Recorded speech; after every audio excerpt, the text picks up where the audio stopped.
Je vous remercie. Merci, cher collègue. La parole est à notre collègue Cheikh Seck.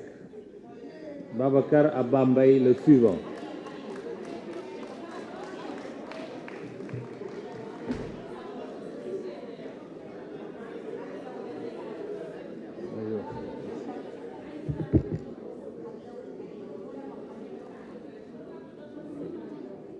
Merci, Monsieur le Président. Monsieur le ministre des Finances et du Budget, Monsieur le ministre de l'Économie, Monsieur le ministre du Travail, aux fonctionnaires, maa ngi leen di nuyu. Je commencerai d'abord par féliciter Monsieur le Président de l'Assemblée nationale. Defe naa ni séance su tey bii wuute na ak bu daaw ba parce que tey débat bi mu civilisé na or que daaw ring la woon gaa yi yenu kees yi di dóor fii defe naa ni dëgg rek mooy mujj te dëgg mu ngi nii kon ñu ngi lay féliciter ci sa dal ak sa teey. Monsieur le ministre bi ma la gërëmee féliciter la ñëpp wax nañu ko vous êtes un excellent ministre des Finances.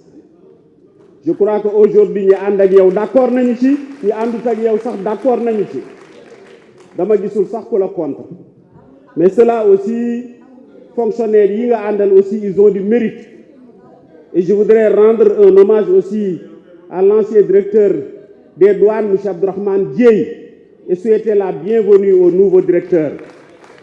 Monsieur le ministre xam nga am na sànq wax looy wax waa koñ ba la ngay wax waa koñ ba bare na mooy boo jógee Tëngéej di ñëw Dakar boo jëlee terre 20 minutes ngay def alors que boo jëlee oto da ngay def ay waxtu la nga war a wax waa koñ ba bare na parce que tey hôpital yu bees mu ngi fi dëkk boo dem ña ngay tabax hôpital wala hôpital ba pare na autoroute bi muy ñëw 36 kilomètres la fekkoon tey nous sommes à plus de 200 kilomètres à telle enseigne que nous venons de créer en commission l'agence des autoroutes du Sénégal loolu mën nañ ko wax waa koñ ba waaye li nga mënta wax waay koñ ba mooy yow sa mairie bopp ambulance ba fa nekk panne mënoo koo réparer parce que loolu dafa am solo te waxuma ko internet moo ko wax man de soo demee suma mairie muy mairie Ndindi am naa 3 ambulance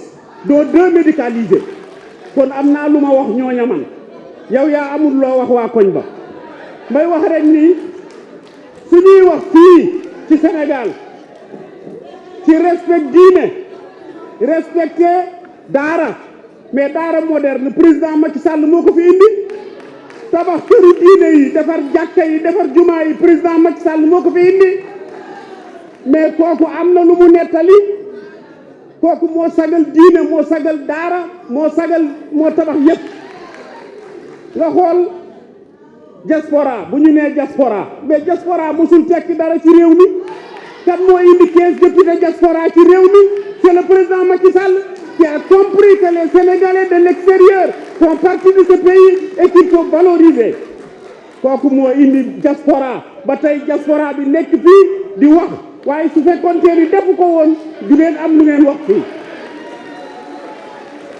di wax rek ni monsieur le ministre budget bi c'est un budget sincère parce que ñu ngi wax la dette mais traduit terre à terre mais koo wóoluwul doo ko lebal Sénégal bu ñu ko wóoloo ba luñ jaaj ñu jox ko bu deree euro boo jël premier bu lebee jël premier lu mu soxla ñu jox ko parce que am na crédibilité wóolu nañ seen président wóolu nañu réew mi wóolu nañu ministre des finances kon ça c'est très clair da ngeen ni waxantu toog fii nag di imaginer ay candidats virtuels nous avons notre candidat qui est en train de sillonner le pays avec le président Macky Sall c'est le premier ministre Amadou Ba mais les candidats qui n'arrivent plus ou les candidats qui vont d'appel en appel dans les tribunaux et toutes les instances judiciaires, ce n'est pas un candidat. Prenez vos responsabilités et choisissez parmi vous des candidats. Vous devez être plus valable que.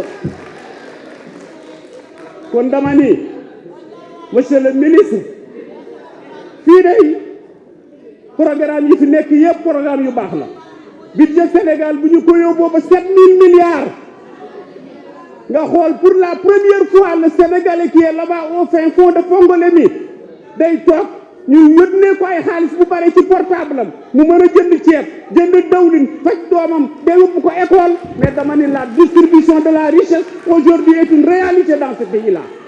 Alors qu'en son temps, monsieur le président Macky Sall, quand il est venu au pouvoir, il n'a pas clamé que nos soucis d'argent étaient terminés. S'il avait clamé que leurs soucis d'argent étaient terminés, c'est parce qu'il y avait de l'argent. Et le président Macky Sall a très bien fait de choisir un excellent candidat, le premier ministre Amadou Ba. L'homme calme, l'homme humble, d'une humilité sans reproche, compétent. Le PSC Amadou Ba et le PSC pas pour maintenant, ça ira jusqu'en 2035. Kon dama ni yéen a ngi tardé parce que boo toogee ba élection des ñetti weer ngay discuter sama candidat dana ñëw wala du ñëw di discuter ba xam danaa am candidat wala du ma am candidat waaye mais yéen xanaa da ngeen a wala balul ba mun leen wut candidat mais cherchez parmi vous un candidat mais nous laissez notre candidat tranquille. Appel au règlement. S'il vous plaît, en silence, s'il vous plaît.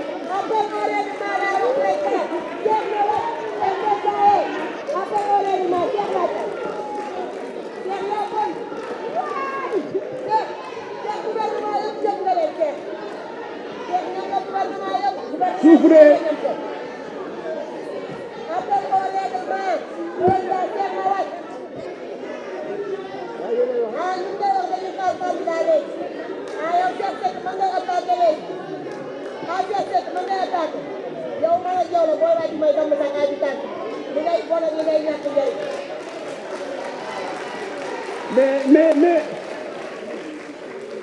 Mais vous savez, l'insolence c'est l'arme des faibles. Il faut venir vous défendre ici du haut de cette tribune. Vous parlez de croissance de 4,1% au moment où la croissance mondiale est projetée à 3%. Et vous ne voulez pas reconnaître que ça c'est les performances.